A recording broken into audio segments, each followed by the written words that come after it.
Today we're joined by Rob Nazzal. Rob is the CEO of Custom Automated Prosthetics, a technologically innovative and forward-thinking company based in Massachusetts.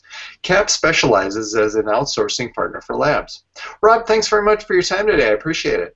My pleasure. Thanks for having me.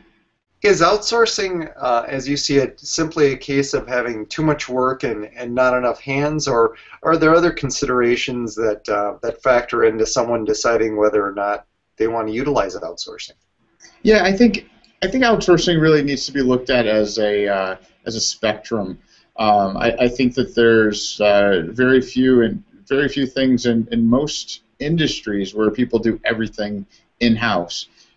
Certainly, we like to look at the 80-20 rule, and as companies start to have more of the same type of work in one area, they really probably want to look at what makes sense to bring in-house, and whether the ROI makes sense for them to bring the technology in-house. But certainly, as you're sort of building up a business in a new area, for example, if when people were sort of new to bringing in zirconia into their business, it didn't really make sense to immediately, for your first crown, go out and buy a CAD/CAM system and in a mill to mill zirconia before you really had an opportunity to develop the market.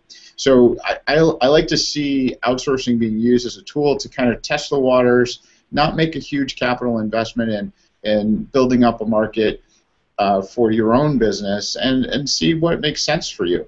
And then there are other areas where outsourcing can be used as an overflow. We've seen design services like fullcontour.com that are often used when a customer has a certain volume of work and maybe they hit a peak, or they just maybe lost a designer or something like that, and they can outsource to a company like Full Contour to help them with their design needs on an overflow basis. So it's kind of a number of reasons to outsource.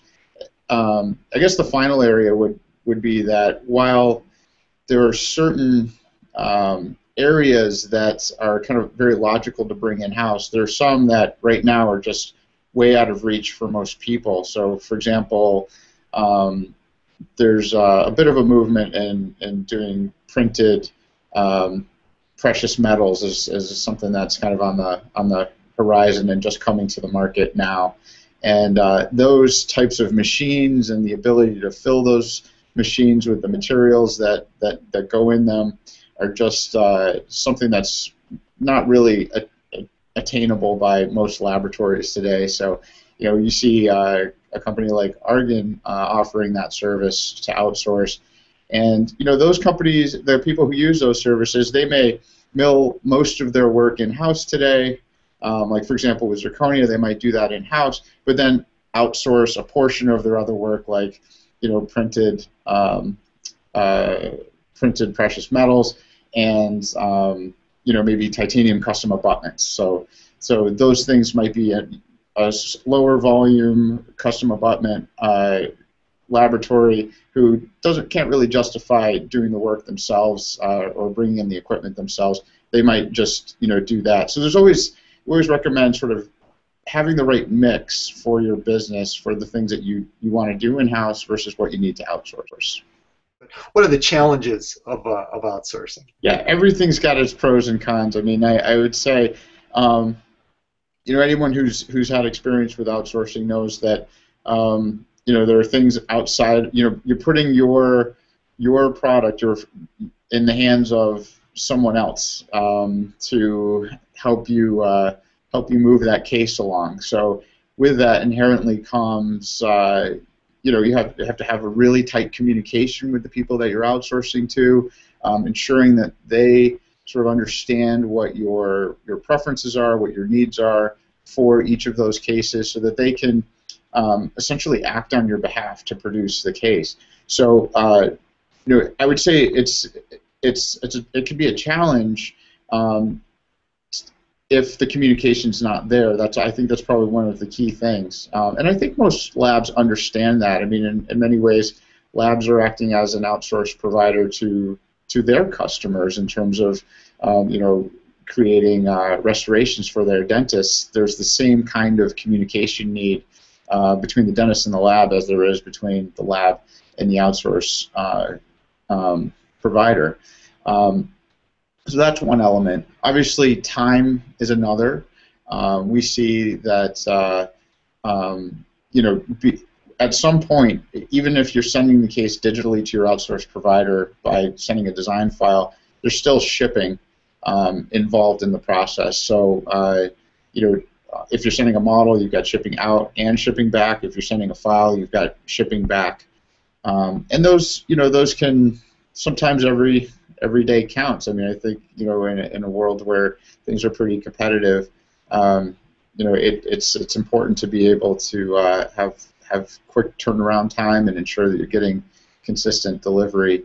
But it all depends on the situation. You kind of have to account for some of that in your workflow to make sure that you have the room to deal with that. And then there's the things outside of either party's control, which is the things that can go wrong in shipping. Even we live in the Northeast here, and every once in a while we get a pretty nasty storm, and things like that happen too. So those are some of the challenges, and depending on the customer situation, you sort of look at what's the point at which it starts to make sense to bring that in-house, or do the pros outweigh the cons in that scenario? So, is there a good rule of thumb as to when labs should consider outsourcing work? Is there a good sort of, at this point, this is when we should consider utilizing outsourcing, or is it really just sort of a case-by-case scenario? Yeah, I mean, we've actually developed some return on investment tools ourselves, because we like to understand very deeply what's the business impact on our customers for being able to do outsourcing versus when they should buy the equipment. And we like at CAP, we provide the full spectrum. So if a customer has nothing at all, we provide them the outsourcing capability. But we wanted to see when did it make sense for our customers to move up the scale, so to speak, for bringing the equipment in-house, and so we could give some good advice for that. And it seems that for zirconia, for example, all these numbers tend to depend on what your current outsource costs are, what level of quality you're working on, what your shipping costs. But what we found is if you're doing an average of about 2 units a day of zirconia, that's probably the break-even point where you want to start looking at bringing a piece of equipment in-house to do zirconia in-house. Titanium custom abutments is kind of the next frontier that we're seeing a lot of people look at. Typically, you want to be doing at least 2 custom abutments a day to break even on a solution like that. I think printing metal, that's got a much higher threshold before you start getting into a break-even point, and I see that's going to be an outsource area for quite a while. I don't see that coming down too much in the near term. So I would probably continue outsourcing that for quite a while. Well, Rob, thanks very much for your time today. I appreciate it. My pleasure. Thank you.